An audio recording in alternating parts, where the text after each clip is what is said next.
Welcome to the Take Flight podcast. Cheers, thanks for having me, Mark. Mate, I'm excited. This place is amazing. You like it? Yeah. I mean, I'll be honest, I got here at 5:30. I was like half an hour early and I was just driving up and down. I was like, it can't be in there. Yeah. It's almost too good to be true. Yeah, it's like a locked compound, isn't it? Yeah. Needs to be. Yeah. But it's beautiful, mate. You've got, just land all around. You've got lakes. Yeah. You've got your gym outside. You've got, Yeah, this place, like during lockdown, this place was perfect. Yeah.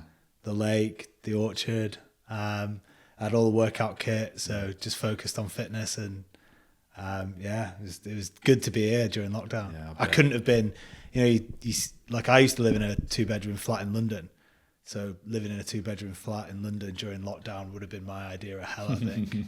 Whereabouts in London were you? Putney. In Putney, okay. Near East Putney Station. Yeah. I'm going down Putney at the minute every week, actually. It's a nice place. Yeah. Kind of feels like you're not in London, right? Yeah. It's like the sleepy hollows kind of of South London. That's what Crouch End was like, actually. It's like a village within, feels like a village within the big Crouch city. End is nice, right? Yeah. I had an ex that used to live in Finsbury Park. Yeah. Oh, that's where I was 5 years in Crouch End and like 4 years in Finsbury Park. That's quite rough though, isn't it? It's a bit rough. Different, yeah. Changed me. Man, yeah. I used to get scared walking around the streets. Come on. Well, mate, look, I'm absolutely buzzing to be chatting with you. You've been my gym partner, actually, for the last week and a half, listening to your audio book, which is right here in front of us. Yeah. I loved it, mate. It's right up my street. And I was actually saying your bookshelf over there looks very similar to mine. Yeah, it's only half as well. I don't know whether there's loads more in those boxes down there. It was just all I could fit on the shelves, and I ended up moving from London to here. I've ended up misplacing a load, so. Yeah. But it's all similar stuff as well. It happens. Like you lend them to people or give them away. Yeah. Like just when you want to find that bit in a certain book, you haven't got it. Yeah. What's your favourite one? My own. It's a good book. Yeah. My favourite's probably not there. I'll tell you what, John Kavanagh's good. Win or Learn. My favourite, it's hard to say, because I'm not a natural reader. So I really like a book when I sit down that is simple to read and I don't get lost in the text. Yeah. Whereas some of those books there, or some really good classic books that everyone raves about, I've tried to read and I find them too hard to read and I lose interest because I can't stick to the wording. Whereas, the Branson books, he's written them in a way that everyone can understand them. So you absorb it and you learn so much from it. Yeah. Whereas I know Peak wasn't that bad to read. I struggled with Peak, actually. Yeah. I put Peak down after 2 chapters. I think I audiobooked it in the end. Did you? Yeah. Yeah. It's just very science heavy, isn't it? I mean, Yes. it has to be with the nature of it, but Even like The Art of Learning, I found that quite difficult. I've not read that one, actually. Because he's like a really deep thinker and really, internally focused. Yeah. I loved, we're just going to go through your bookshelf now. Yeah. I loved Endure. Is that there, is it? Endure, The Curious Elastic Limits of Human Performance, Alex Hutchinson. Yeah.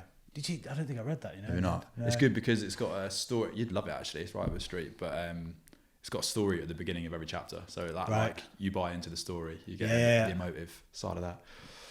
What's this? The Untethered Soul as well, mate. Yeah, that's a good book, right? That's a good book. Isn't it? Yeah, I quite like those books because it's a story within a book as well. So it's funny though, we're talking about books because it came across when I was reading it that it felt like you were incredibly well read, whether you say that you are or not. The stoic quotes that you were talking about, the quotes and talks and even some poems that like presidential candidates or presidents of the past that you included in there. Loads of stuff. I loved it, mate. So it had really nice stories in there, great quotes from people. Even the way it was laid out with soldier as the acronym and the way that was, I thought was brilliant. So. That was quite difficult to try and nail in the end. I wondered that. How long did it take you to write it? Probably started in January. Yeah. And then we were kind of rushed a little bit because we wanted to get it out for November. Mm-hmm. Was it November or October? I think it was November it released, yeah. Whereas originally we wanted to launch it in January. So it was quite a fast turnaround. So probably took around 6 months to have the script ready, and then, and then the rest the publishers do. Yeah. And how's it? Did you have a ghostwriter? Yeah. How does that work? Because I know that most people, you don't know it, do you? But most people have a ghostwriter that help put it together. Most people do, yeah. Because I'm not a writer. You sit down and like we sat down here and just you probably spend about 40 hours just talking and going through it and exchanging notes and exchanging emails and talking about the structure and what you want in certain places and how you want it to be read and it's a lengthy process. Yeah. Big lengthy process. But I highly recommend the book, mate. It was awesome. I really enjoyed reading it. Thank you.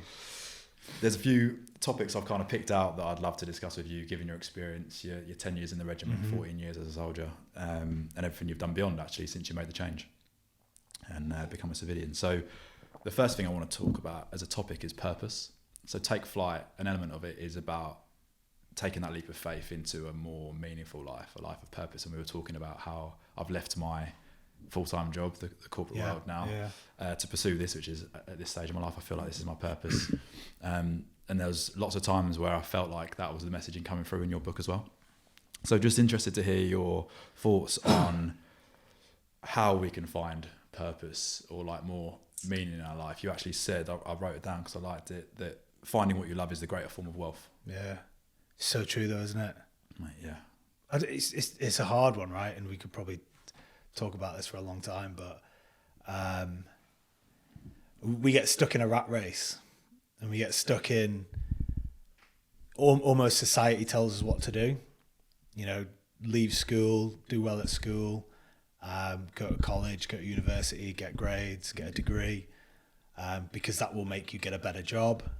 And that better job is a salary-driven job, working for someone else to line someone else's pockets, which you then pay into a pension, which is lining up other people's pockets, and it's all capped, right? You can only get to a certain level within that company, and then you retire and you get paid a set amount of money till you die. And I don't know, that's the life that everyone's taught, and that's why I think purpose is so important right now.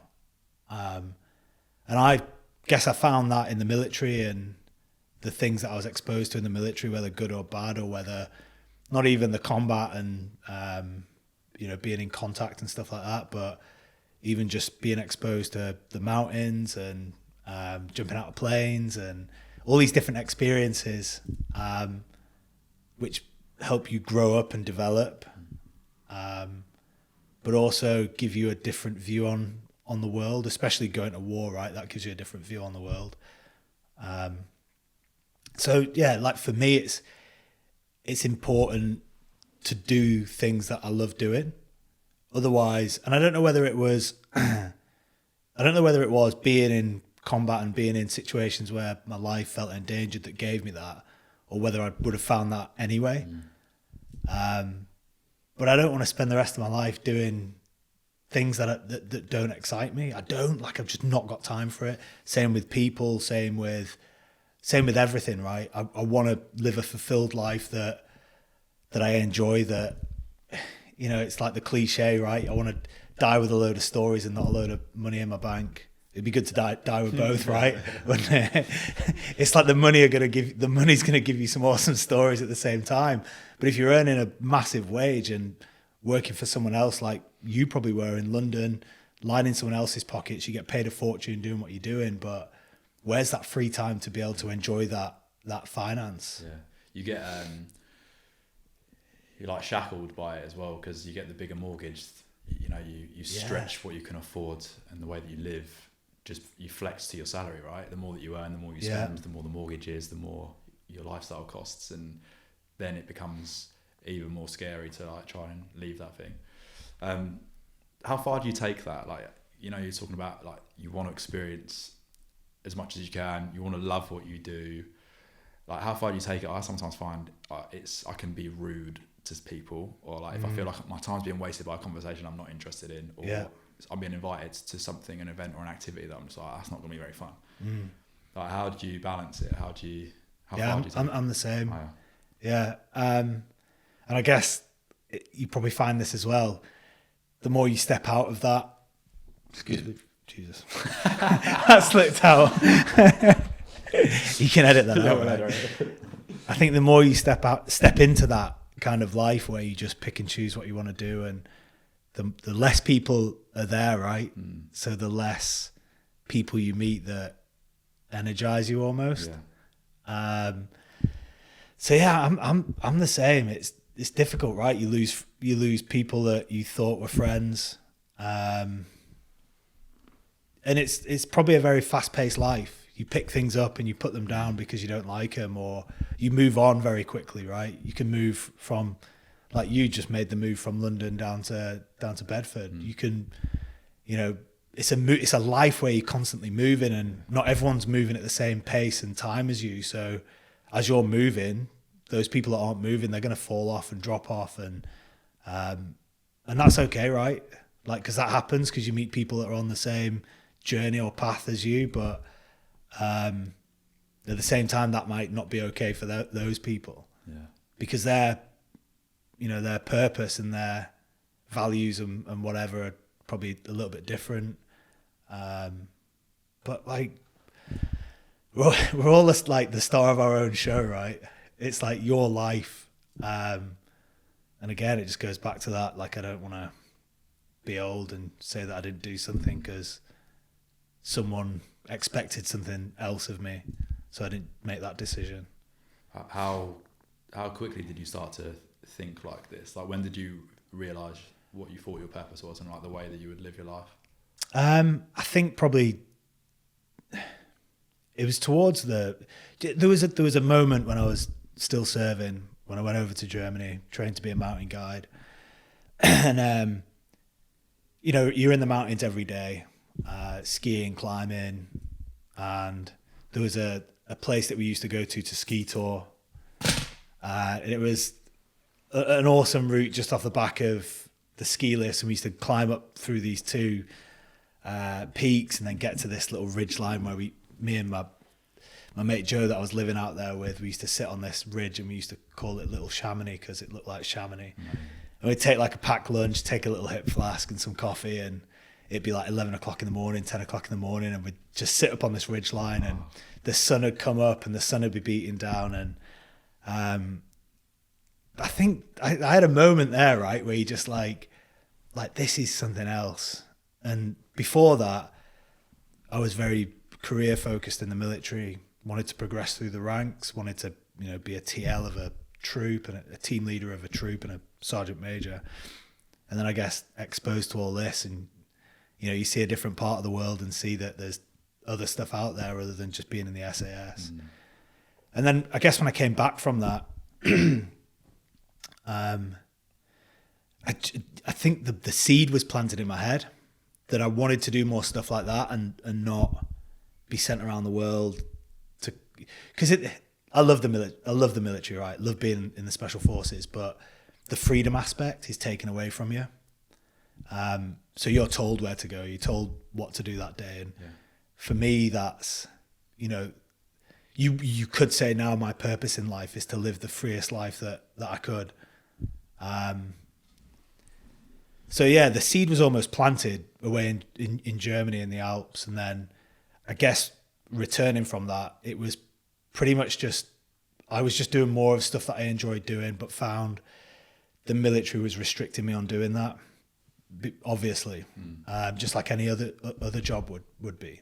And then just leaving has just gave me the freedom to just go, right, I want to turn my life into what I want to turn it into. So, and I've got the freedom to do it.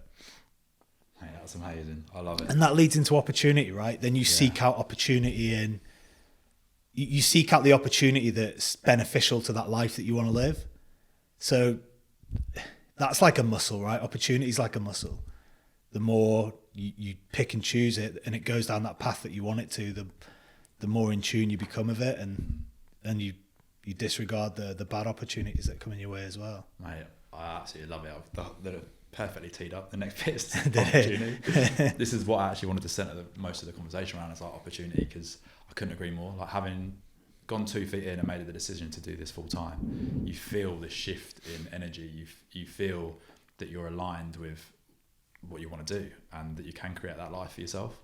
So yeah, I'd love to hear, you created so many opportunities for yourself. So I'd love to hear like how you did that and some of the maybe more pivotal opportunities that arose and how you sort of took them on. Yeah, like it's fair to say though, and you whether you agree with this or not, but choosing those choices, right? Like going full time with the podcast, they're the greatest choices you'll ever make, but they come with a lot of stress at the same time. Oh, yeah, mate, I think about it while I'm asleep. Yeah, I don't stop. Like it is so stressful. It's more stressful than turning up to work 9 to 5 and getting paid a salary every month. Yeah, but it far outweighs the feeling of being miserable and weighed down by the alternative. Being in control of your own shit, right? Yeah. So you have to take full responsibility of everything, every aspect. Especially at the minute, I have no help with this. Yeah, I'm just starting to find people now who I could get help from, which is going to make it easier.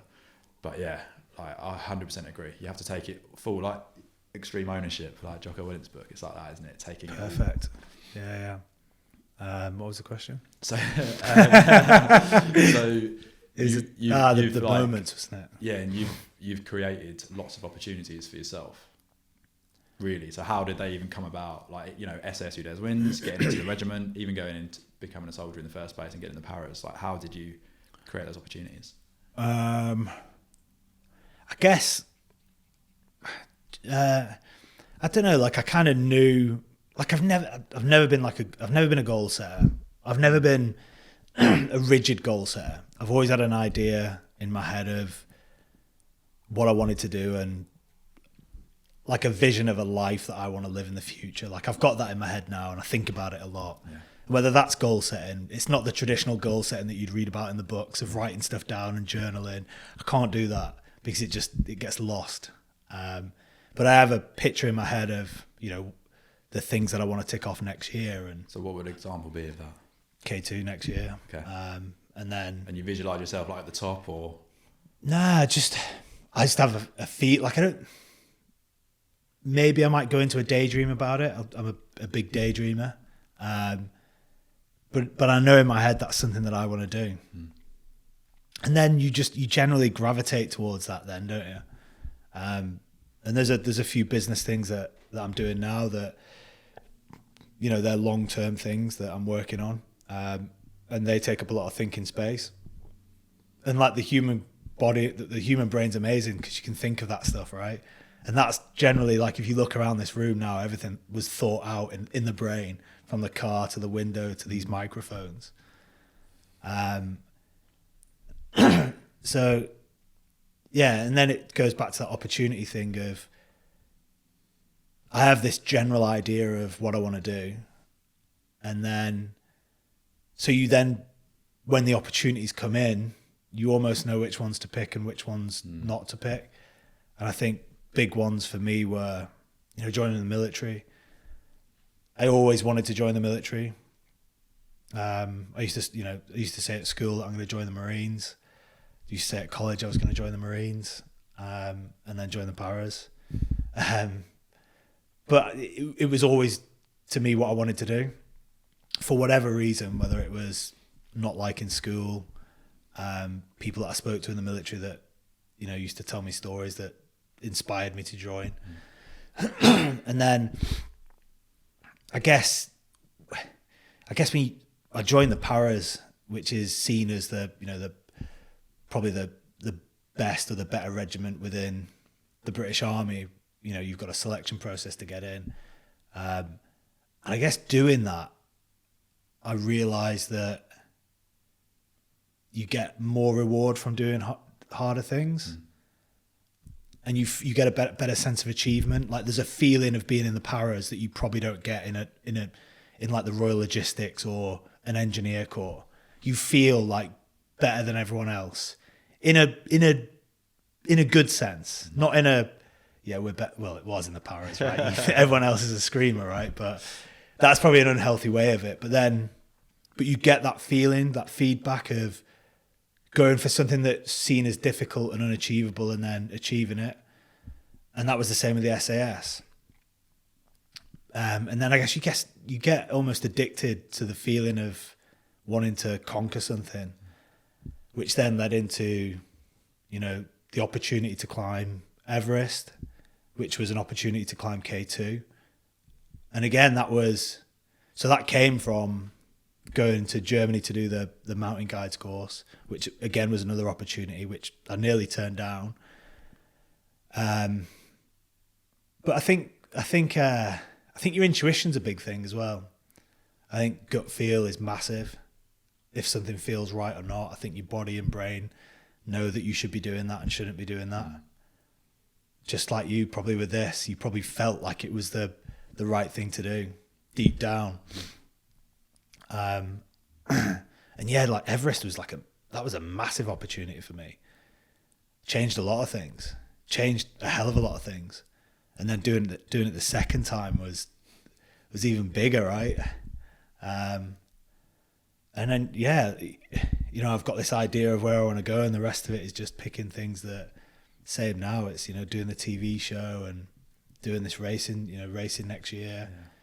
They're all like fun things that I want to go and do, right? They're not things that I go, maybe, you know. I mean, the TV show probably was, because there's a lot of other stuff that's associated with it.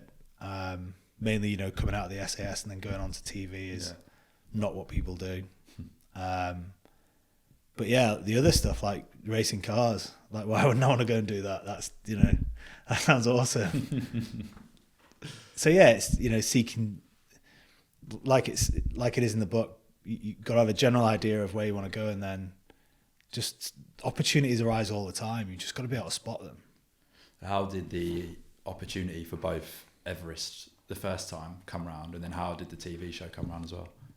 So the Everest one was whilst I was still serving in the SAS. An ex-regiment guy, John, who'd actually been injured really badly in Afghanistan. He was a bit older, but a helicopter landed on a vehicle that he was in, like smashed him up big time. You know, his knee was, his toes were in his hip, so his knee had overextended.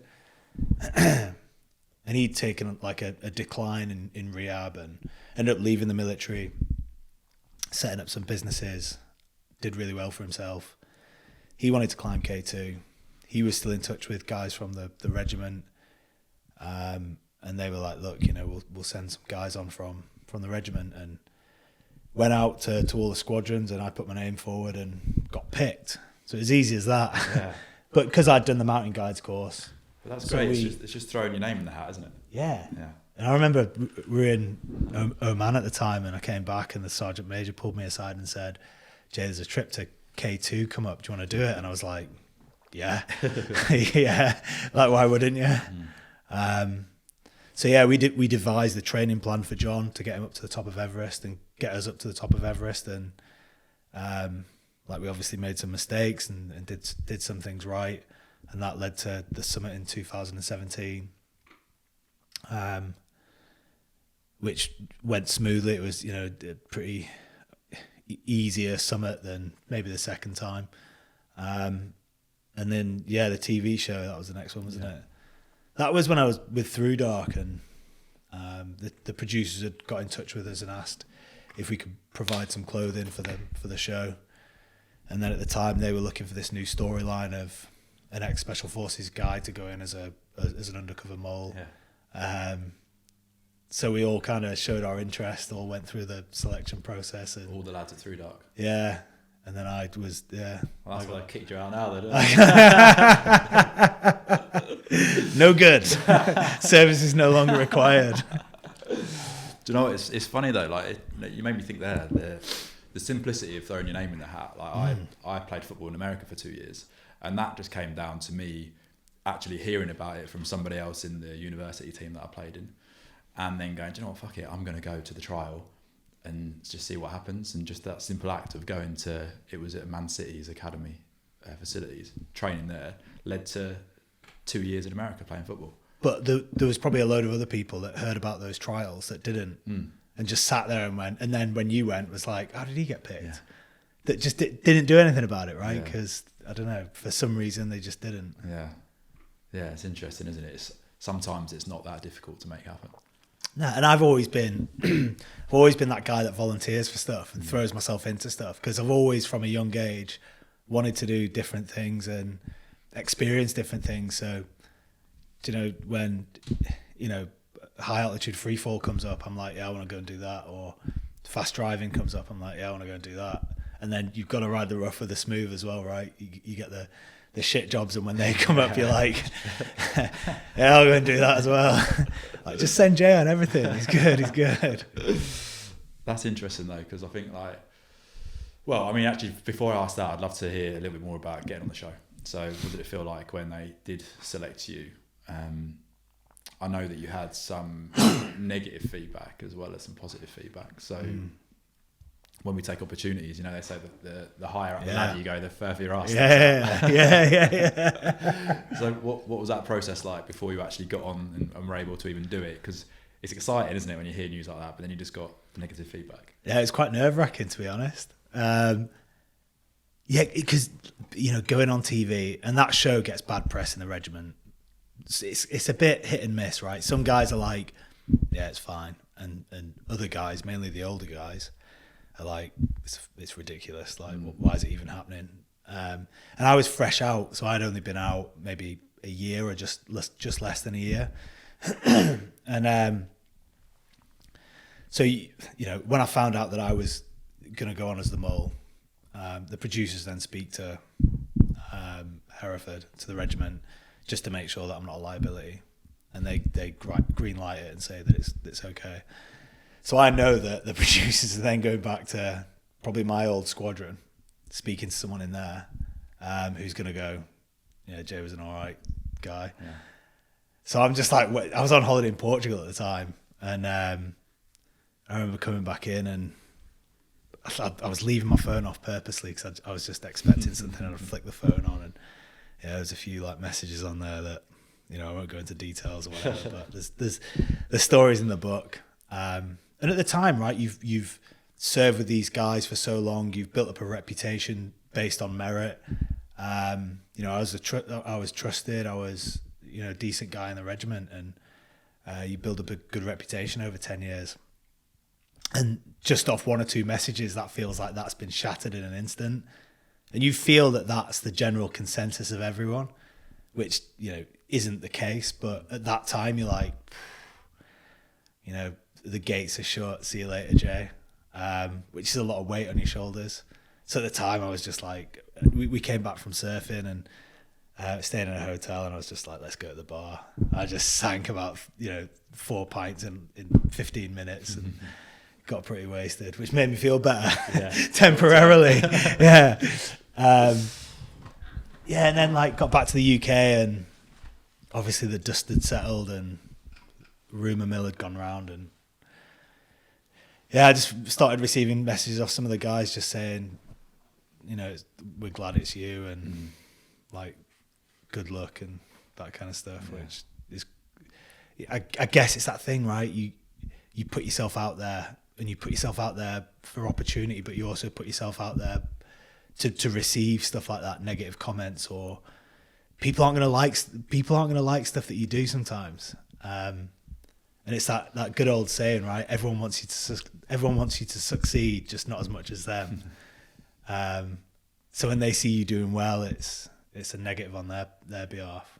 I guess as long as we're prepared to put ourselves in the firing line, like if we want to take opportunities, we want to progress and go as far as we can, which is what we all really innately want to do. We've got to be prepared to get negative feedback and be in the firing line, like putting ourselves out there. Yeah, massively. And I think the more you do it, when you first start doing it, it's quite daunting, and you might get negative feedback or whatever. I think the more you do it, the more you know you're doing the right thing, because you know that, I don't know, you might rub someone up in a certain way, but you're like, I know that I'm not doing anything wrong. And it was kind of like that with the show. I knew that I wasn't doing anything wrong, so in my head, I'm fine. I've signed myself off, but like, people are going to get rubbed up by stuff that you do. It's funny because replaying back what you said there, you've given the example of like just throwing your name in the hat and opportunities come, right? That's a great one, and Everest came off the back of that. But then there's the second opportunity, which was getting onto the TV show, which was actually the result of 10 years in the regiment. Yeah. like not knowing that that's going to be the opportunity that comes at the end of it, but just doing it with faith that, well, doing it because it's what you loved at the time as well, but doing it with faith that it leads to a lifestyle that you want as well. Yeah, and that's the thing with opportunity. Once you start taking it and once you start understanding more about it, you will, like, it pays off in the end. And that was a good payoff for me. Yeah, amazing.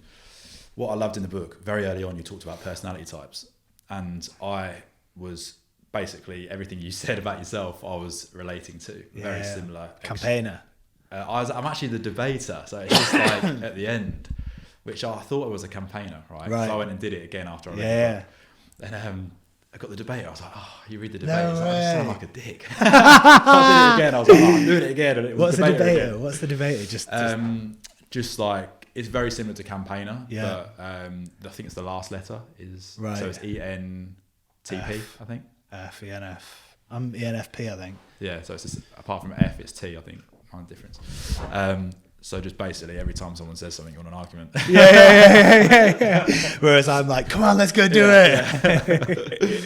But it was interesting because I think with opportunity, it's important. First, you mentioned intuitive, to be able to go on that gut feel, and being extroverted as well. I think those things really help when you want to push yourself out your comfort zone. You're prepared to go into the firing line and all that sort of stuff. But I'm interested to know your thoughts, given your experience, the people you've been around in the military and outside the military. Like, what could people with maybe a different personality trait do to find those opportunities and put themselves out there? Because that's hard, right? Because this is the thing that I'm starting to understand now is, and especially writing the book and seeing the personality testing, is everyone's different. And I'm extroverted with a little bit of introvert in me. Oh yeah. And I like my own space and yeah, exactly. That's introverted, right? I don't like being in big cities. But the extrovert in me wants to be around people at the same time, but not everyone's like that. But I think, that's why I wanted to start the book with the personality testing, was so that everyone can get an understanding of what they are. And people generally know whether they're introverted or extroverted, right? But if you don't, and you do the personality testing and you start to understand more about yourself, you then know that, if you're massively introverted, it doesn't mean that you have to stay introverted for life. You can still be an introvert with extroverted characteristics, but you've got to work at that. And you might not like that, but you have to work at it. Just as, I'm not too bad, but if you're an extrovert and, during lockdown, you found that difficult because there wasn't as many people to be around and take energy from, you've got to work at being an introvert and enjoying your own space and being indoors. So, the starting point is understanding what you are and what personality type you are, because everyone's different and everyone has a set personality type.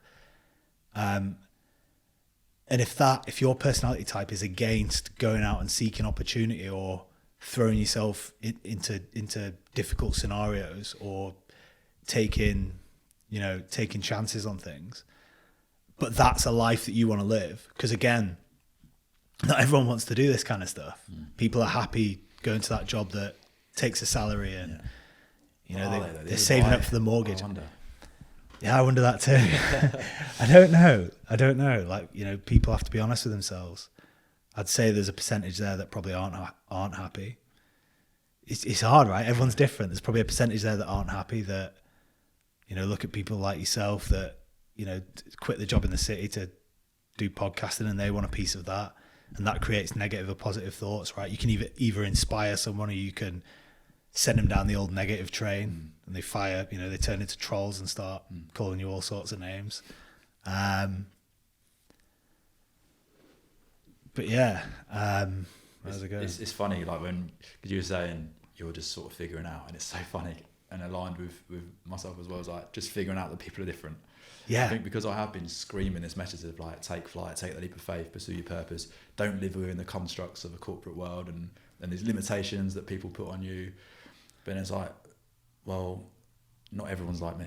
Yeah. So just get out of your own head for a minute and think that, because I think it's become more clear to me because I've been coaching people and lots more people recently than I have before. and there's not a one size fits all method for helping people to find happiness or meaning or whatever it is, because other people get it other places, and I'm like, my bias is to go like, no, do this, quit the job, like do the thing you love. Yeah, because that works for you. And it's worked for you in the past. And that's the beauty of, say, social media, is you're able to put what what's worked for you out. I'm able to put what's worked for me out. Some introverted character who's done whatever's able to put what he's, and as a person, you can go and get inspired, or Google search or whatever, all these different kind of people, and figure out a method that works for you. But like going back to it, I think, everyone, regardless of what personality type you are, can learn a little bit more about just putting themselves out of the comfort zone. I think that's the biggest. People say, what's my favorite chapter in the book? And I always say self and danger. Self, because it's the first chapter. It's all about that starting block of learning about yourself. So you've got that base level of, right, where do I go from here? And then it's danger, because it's not, the danger as everyone refers to as danger, but it's the seeking out discomfort, or seeking out things that, because danger's very, it's a broad topic, right? But the same reaction your body goes through in a firefight or seeing a dead body is the same reaction that someone else's body might go through in asking a girl out, or a boy out, or going for a job interview, or being on a podcast, or these kind of things, right? Because it's not natural, but they're the greatest learners, and your body adapts to it. It's funny, I pretty much made 2 pages of notes just on self. Did you? In the chapter. What I loved actually when you spoke about figuring out who you are and getting to know yourself, which I think everyone does that at some stage. Probably I found with the people I've spoken to, it's that sort of 28 to 35 age where you're sort of figuring stuff out a little bit more. You realise you've been conditioned to a degree.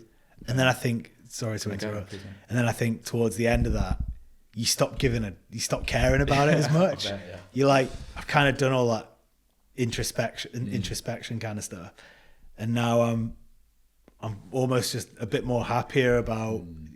I feel like you'd get like that. Like I'm like that now. I'm just like 36. Okay. I'm in a place where I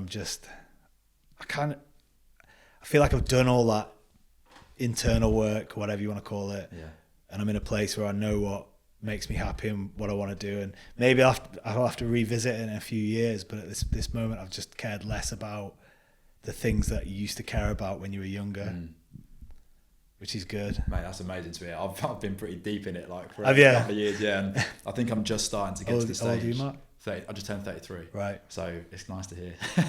Towards the end. I'm starting to already feel it, mate. I'm happier than, I think leaving the job has been a big part of it, but I'm happier than I've been for years. And I think it's getting to that stage now where I'm feeling like I don't have to, I know a lot of stuff. I've done a lot of work on myself, and it's but that salary job, that work job, that will stop you from doing that internal work. What would you call it? It is internal. It's it is, right? Introspection, I think the problem with the salary job is that I felt a lot of the time that I was taking 1 step forward and 2 steps back. So I'd either go on a retreat or get some progress with Take Flight or whatever it was. And then Monday morning, I'm back in the office surrounded by people who are just obsessed with money and looking at cars on their laptops and can't wait to talk about the deal they're about to get in. And it just drags you back into the thing of because I know that if I did that, I would win. I have the personality and the work ethic to win. But it was and it was so hard with my competitiveness not to go back in there and do everything I could to beat everyone there and go, that's not important to me anymore. But it's nice to hear a couple more years maybe of introspection. Maybe, I don't know. Yeah. So you said on there that you can go through a process of getting to know yourself without the kind of deep introspective work on childhood trauma or whatever it needs to be. How can we do it without the heaviness and without that, because it's tiring, it takes a lot of emotion, doesn't it? Yeah, like mate, yeah. Do you know what? It's hard to say, right? Because everyone's different again. Yeah. I've never done any. Like I've never seen a psychologist. I've never gone back into. In my own head, I've gone back into say childhood and stuff like that. But I've never. I don't know. I've never really seen anything as a negative, and I think that's probably one of my strongest points. I see everything as say a learning point or a positive. Even take, for example, lockdown just recently. We were talking about it before we started recording, and you can quite easily take lockdown and just instantly turn it into a negative. The old woe is me, and and I'm sure every person's situation is different. Some people lost their jobs. Some people maybe have lost wives, girlfriends, whatever. You lost your job.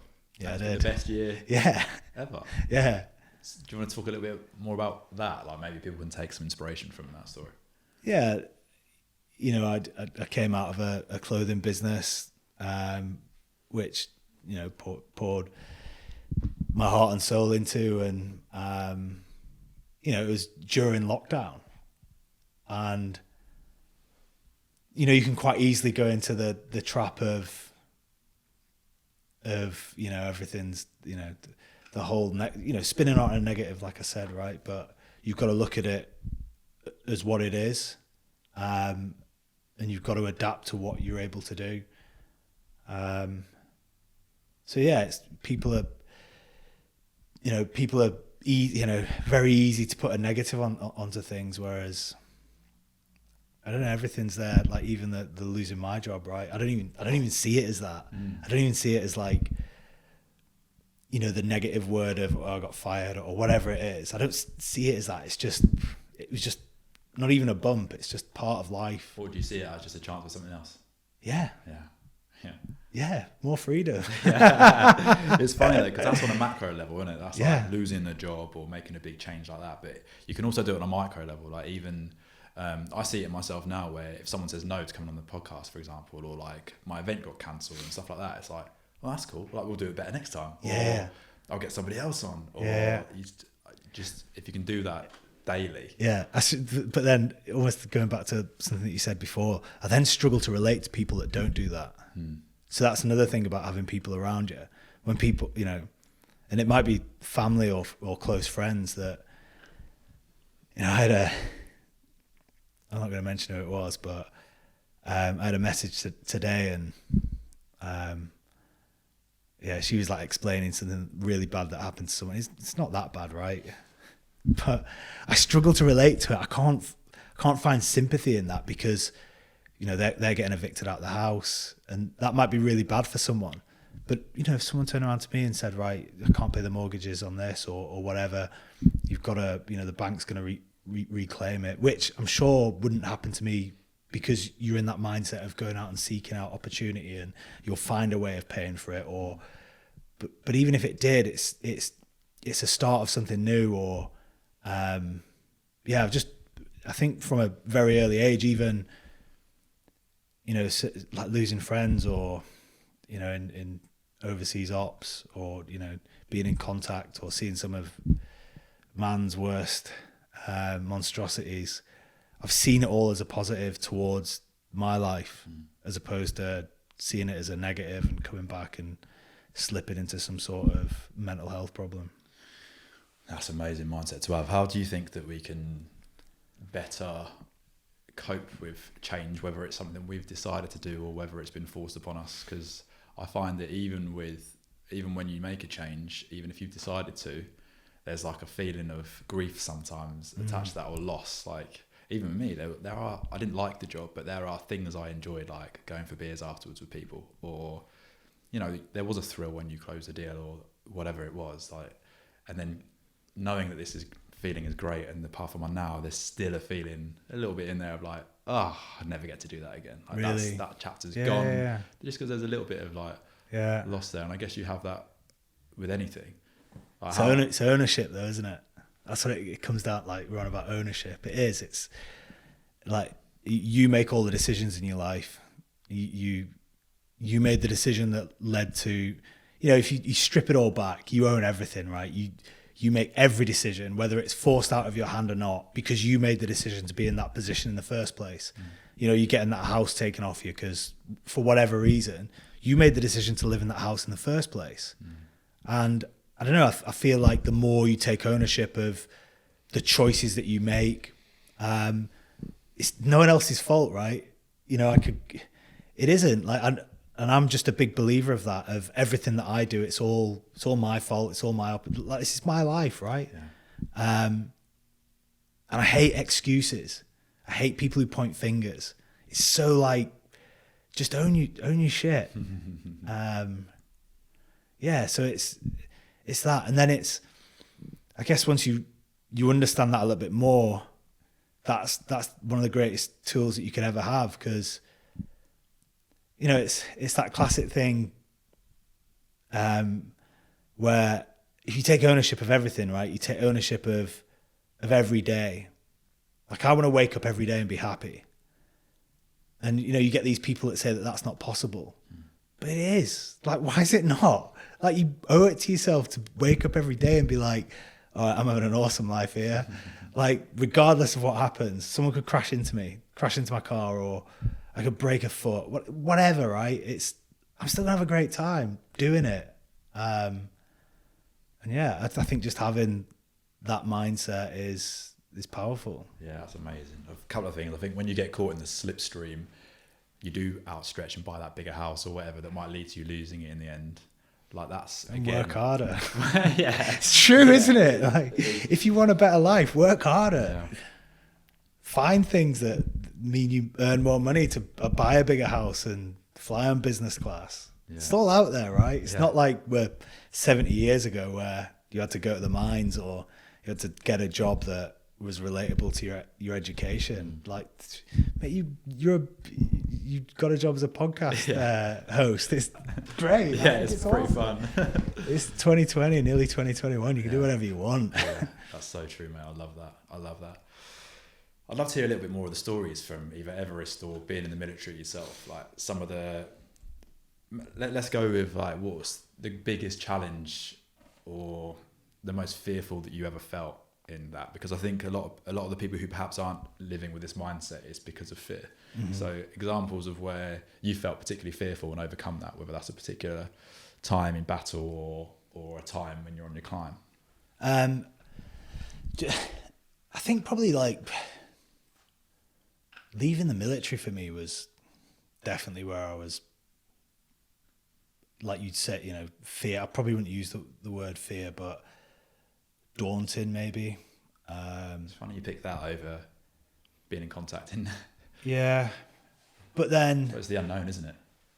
Yeah, and it's such a massive life-changing choice. Whereas being in a contact, it might happen, and it might be over in 20 seconds. It might take all day, but you join the military to be in that contact. And don't get me wrong, there's some times where you're like, that was scary. But it's like playing a rugby game, or I'd imagine akin to boxers standing in a ring or UFC fighters. It's very similar to that, where, they're not feeling fear. It's probably, they probably feel a nervous, like the body does something inside them. But that doesn't mean, like, you shouldn't not fear like your opponent in boxing or fighting, because that's probably a big mistake to make, just like fearing an enemy going to war, because you get complacent. But it's a bodily reaction that your body goes through being in that situation, whether you call it fear or what. I prefer to just think of it as nerves or whatever, whatever that feeling is. I find like nerves and fear are very negative words, right? So I've struggled to throw them into a sentence that relates to that kind of stuff. But leaving the military, there's some sleepless nights there. There's a lot on your mind, and it's a big choice, and it happens over a long period of time. And there's a lot of stress that comes with that, a lot of stress of the what ifs. And you've been a part of this unit, this special forces unit, for 10 years, and that forms your identity, whether you like it or not. And you're surrounded by a load of guys that all, live, think and feel the same things, and you go and form some of the greatest relationships around the world in whatever situations and scenarios you end up in, to then, turn around and say, you don't want to be a part of that, for whatever reason. And then you're not leaving to go into a job that's planned, or you're not leaving for, like I was leaving to just get more freedom. So it's not like I was leaving to go, right, I want to go and study law because I've got a real passion to be a lawyer. It was more just, I just need freedom. I need some space. And it wasn't that I didn't like the job. I love the job. I just didn't like the freedom, the freedom that it didn't give you. Yeah. Where were we? That's my train of thought. Oh, just talking about like the fear of making that decision. I suppose, yeah, that was it. So yeah, when I left, you give 12 months notice to come out of the military. Yeah. And I ended up giving 6 weeks just because, the guys were mega lenient. They honoured the fact that I wanted to get out pretty quickly. And you go from being, a part of an integral team and having an important role in a special forces environment to being in a 2-bed flat in London with kind of no real direction of how you want to navigate this civilian world. And you lose that identity instantly, and that's something you feel, right? You feel like you feel a little bit lost for a little bit of time, and that was probably like, when you talk about fear, that was probably the time when I felt that fear the most. Because even if you don't make it as a civilian, you failed, right? You go back to the lads, they all take the piss out of you. That's the worst feeling ever. And it's not the failure aspect, it's going back to the lads and them all just being like, you muppet. Is that when your period of introspection started, when you left, or was it ongoing before? Nah, I think I've always been like that. Yeah. I think it was more when I came out, just because I had the time. Like we said, if you're in a job that pays a salary in a 9-to-5 job, you generally don't have that time for introspection, because you want to finish that job, come back and watch TV and go to the gym, and that you want to de-stress or take your mind away from that job. And it's the same being in the special forces. It's not a 9-to-5 job, but it's a job that you get up in the morning, you turn up for work, you finish work, you go to the gym. Yeah. You want to just chill out, right, and take your mind away from the job, or just like why people watch Netflix in the evening. Yeah. Whereas now I find I watch less TV because, like, I'm in control of my own life, which means that, if I want to have a good life and travel and do the things I want to do, I've got to work for it. Yeah. I can't just sit here and do nothing. Otherwise, there'll be no money in the bank, and I won't get all these opportunities. What does like a week look like for you at the minute? What now? Yeah. God, different every week. Yeah. Variety, which is again what I like. Mm-hmm. Yeah, random. Like I don't know about you, but I love Mondays. I love Monday. Yeah, I'm so charged, man, for a Monday. Yeah. I get bored on a weekend.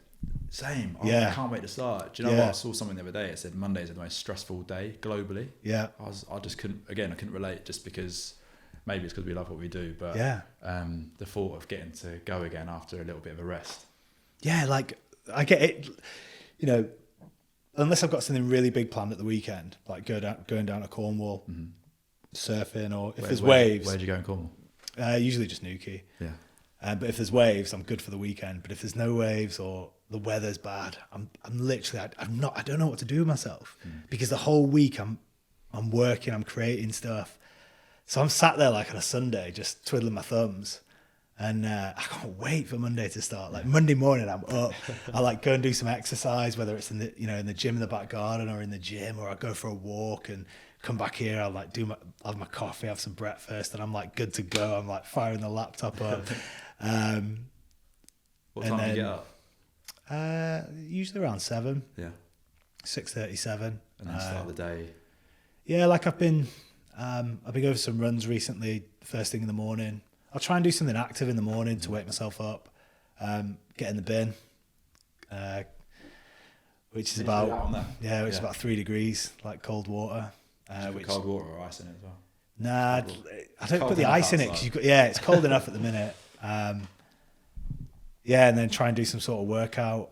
And then, I just find myself being busy all day, just trying to create stuff. And And what are you obviously, creating? I've got the book going on.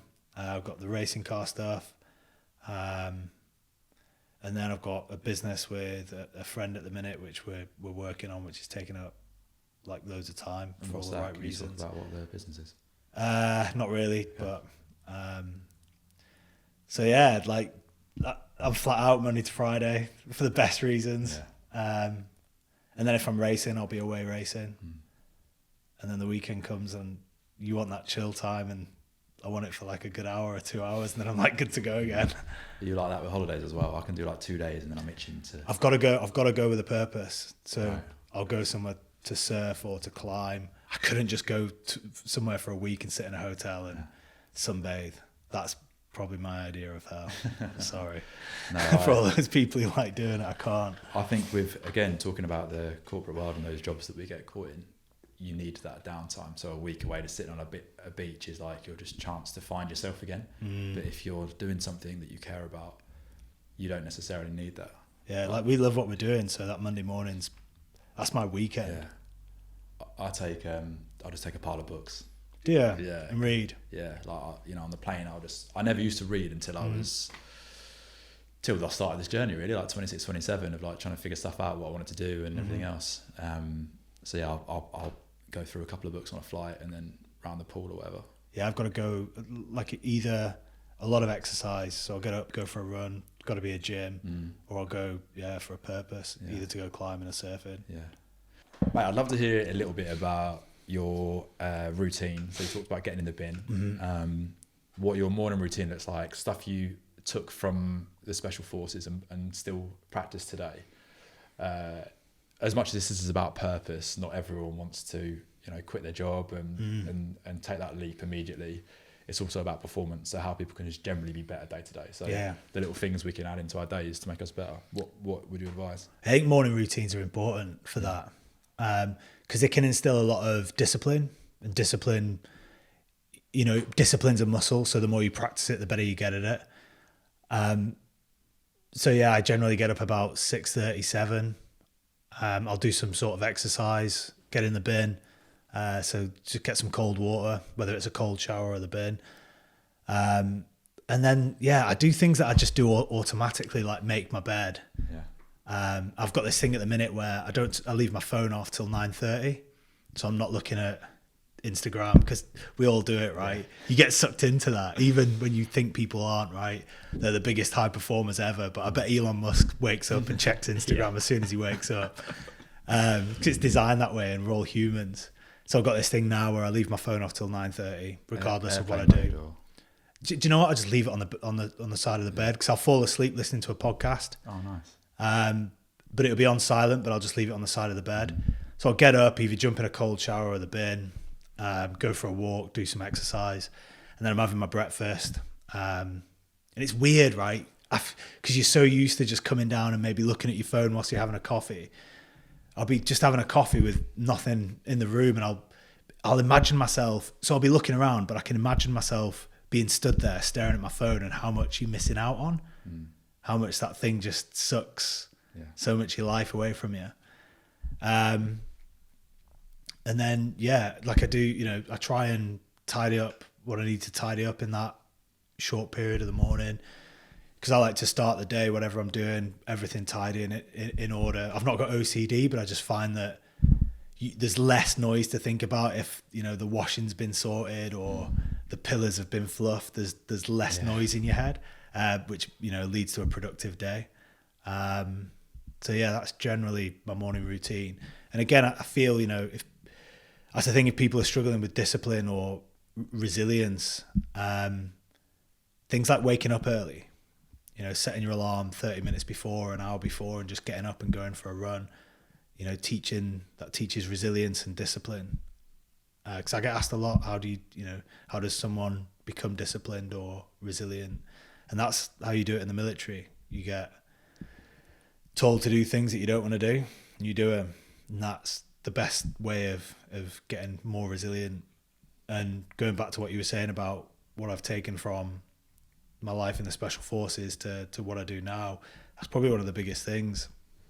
And that's, you know, why I get in the bin at 7 a.m. is because it's uncomfortable and it's not what I want to do.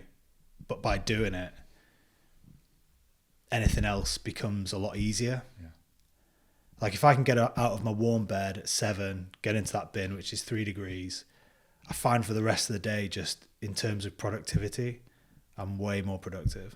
But you don't get colds or anything either, do you? Yeah, I mean, there's the other health benefits that you get from it, which I'm read up on, but I'm not an expert. You don't get a cold from getting in the bin.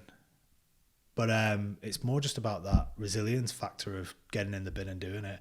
And now if I get up and I've not got in cold water, like I was in the sea this morning with the lads, you feel guilty for not doing it. How long do you do in the bin? The minute, probably about 3 minutes, 4 minutes. Yeah. It's cold. That's good, mate. That's colder than the sea, that bin.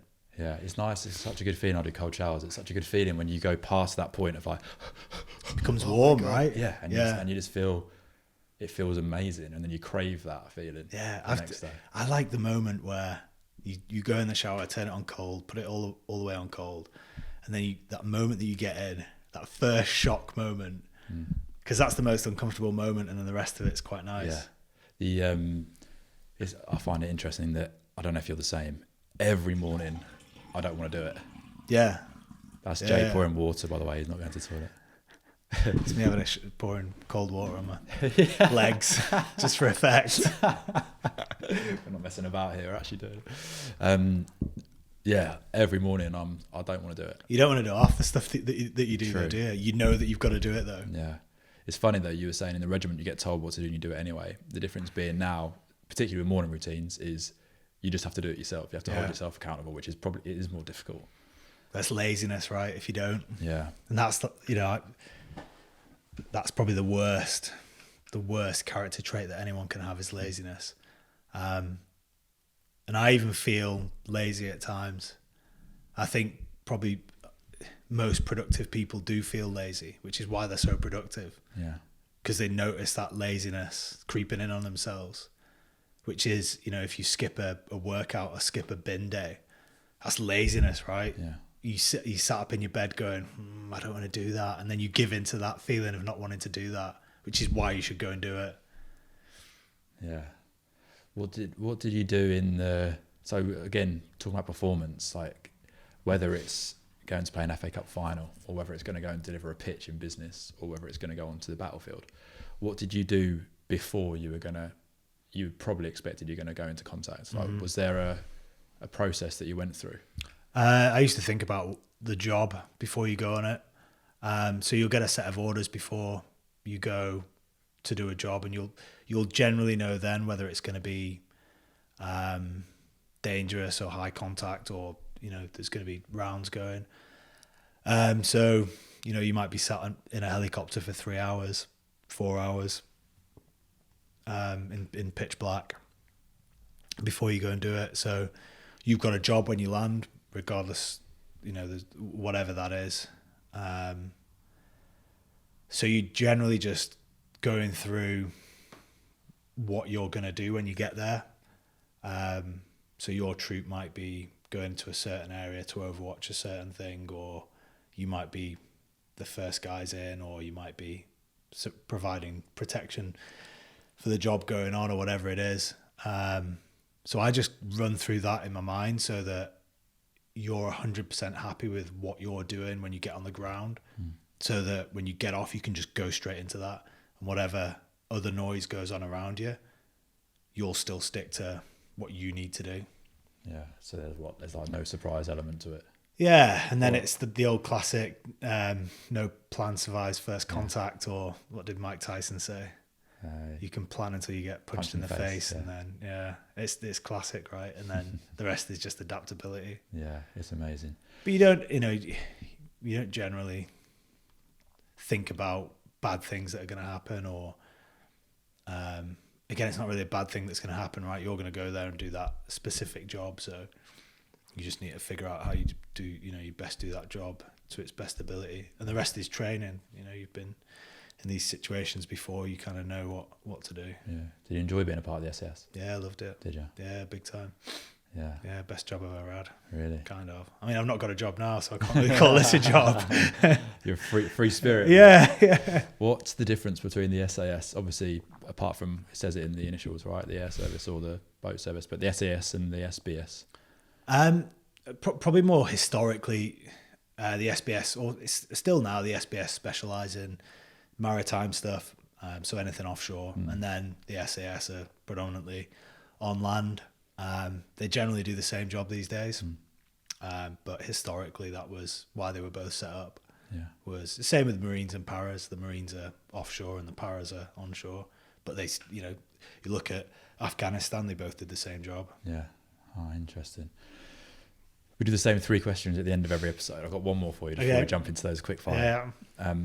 If you were to think back, you're just saying how much you loved being in the SAS. If you were to think back to a moment in your life where you felt you had the most meaning, what would that be?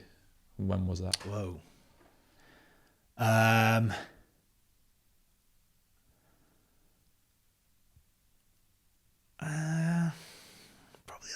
Probably some of the Everest expeditions. Yeah.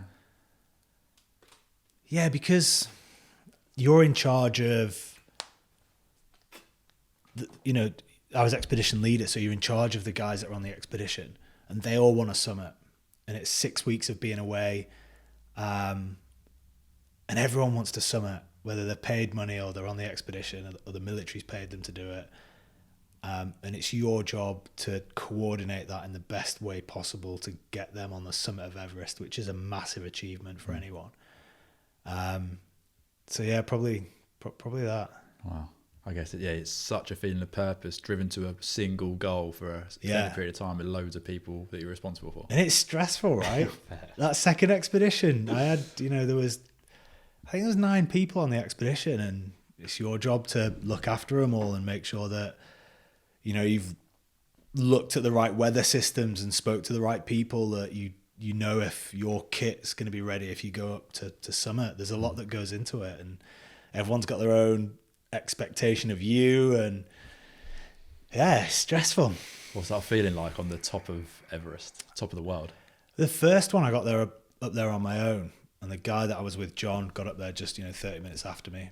The first time it was kind of a little bit of an anticlimax,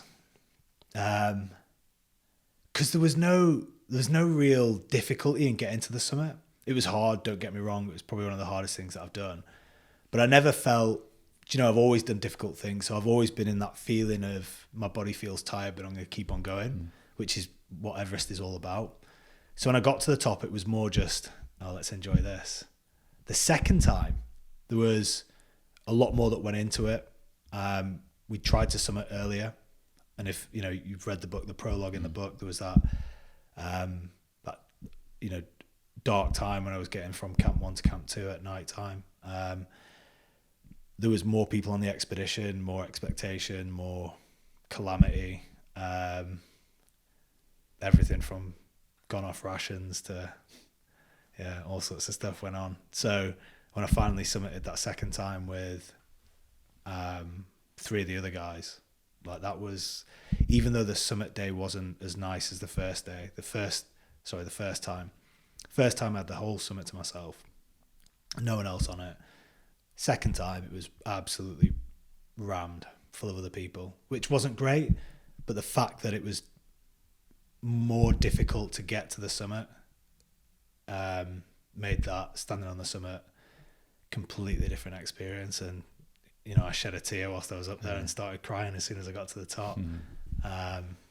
So yeah, that's interesting. So the time that was more difficult felt much better, I guess.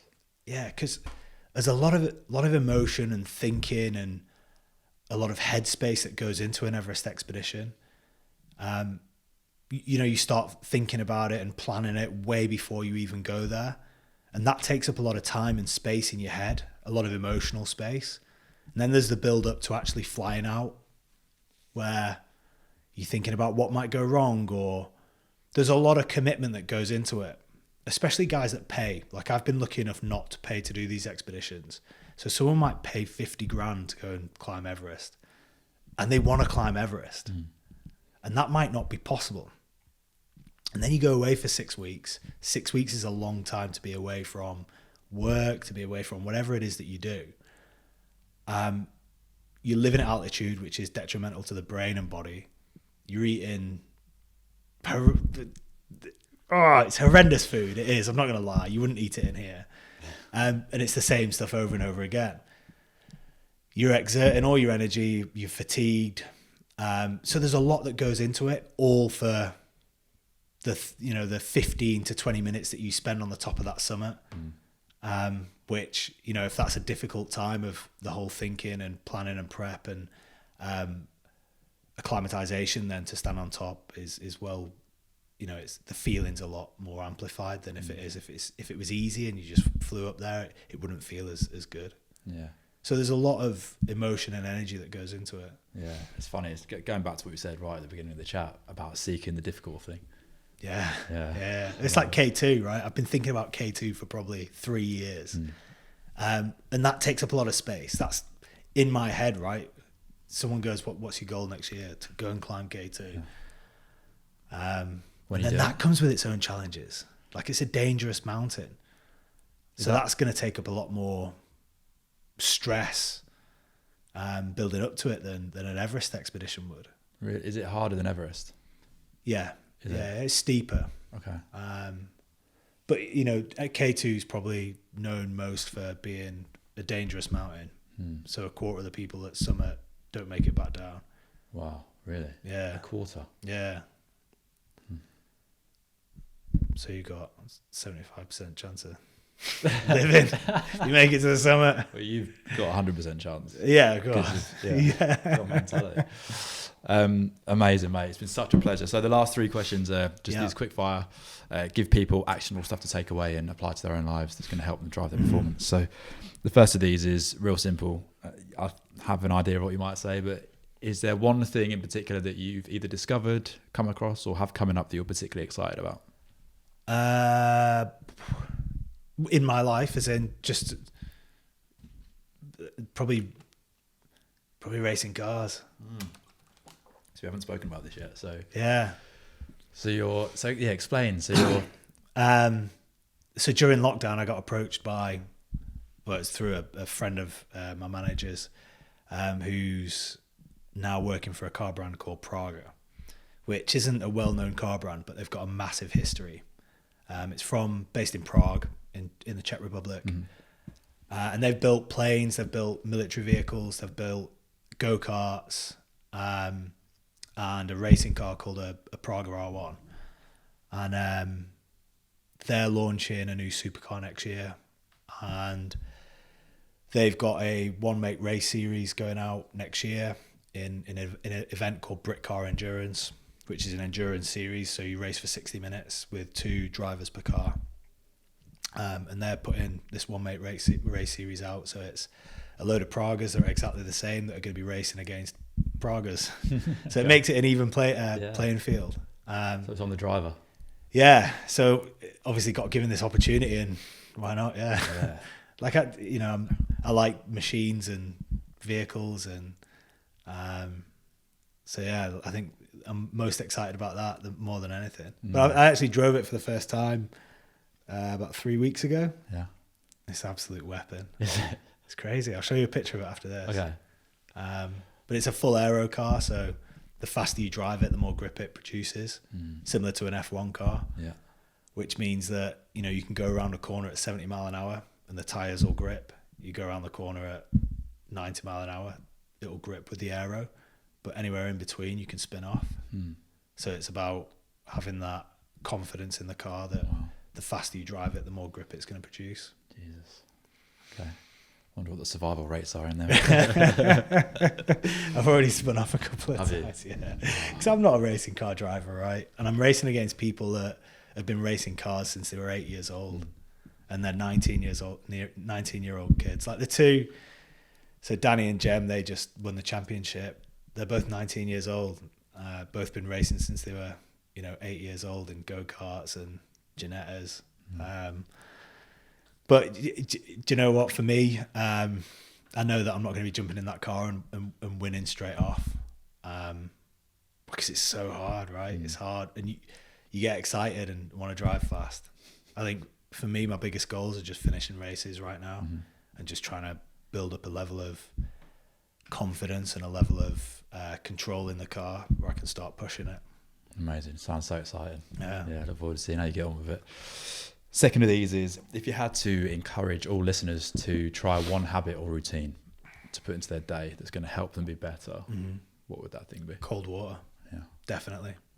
Whether it's a cold shower, whether it's going outdoors and getting in the sea or a river, or whether you want to go one up and buy your own bin. I'm actually upgrading the bin. I'm going to get a horse trough.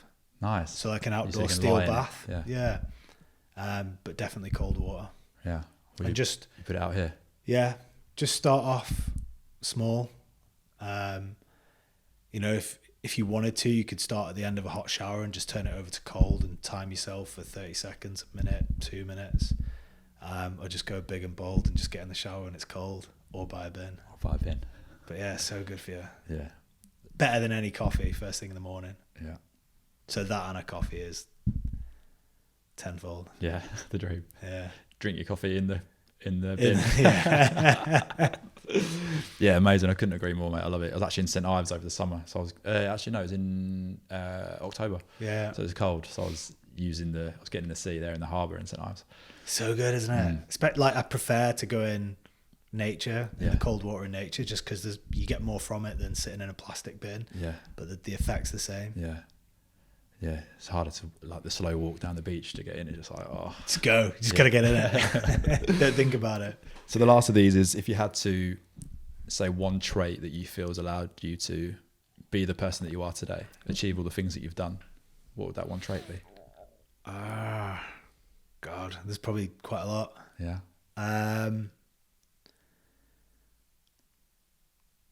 guess not being content with boredom is probably the biggest thing. Yeah. That's amazing. Yeah. Just the refusing to have boredom. Being bored. Yeah. Yeah. And I don't mean boredom as in, I mean boredom in my life and not general boredom. As in, you know, sometimes I find myself being bored, right? As in, you just sat in the living room on the weekend, I'm bored or whatever. I mean more just with my life. Like, I'm not bored with my life, and that's where I want to be. But the moment that I'm bored with something or someone or something that I'm doing, then yeah, that's when you need to get away from it. Yeah. Or I do. You'll use that feeling as a trigger to act and change the thing. Yeah. Which hopefully I won't end up in that position, because I'm so dedicated to trying to get away from it. Amazing. Jay, it's been a pleasure, mate. You're a legend. Yeah, You've got amazing stuff coming up. I'm looking forward to following you in 2021, and the book's amazing. I can't recommend it enough. I really enjoyed getting into it and reading it, actually. I didn't know what to expect necessarily, but it was awesome. It was right on my street with even the examples that you used and the way it was written. It was great, mate. So yeah, thanks again for sitting down with me, and it's been a pleasure, mate. Good luck with everything. Cheers, Mark. Thank you very much. All right, cheers, Jay.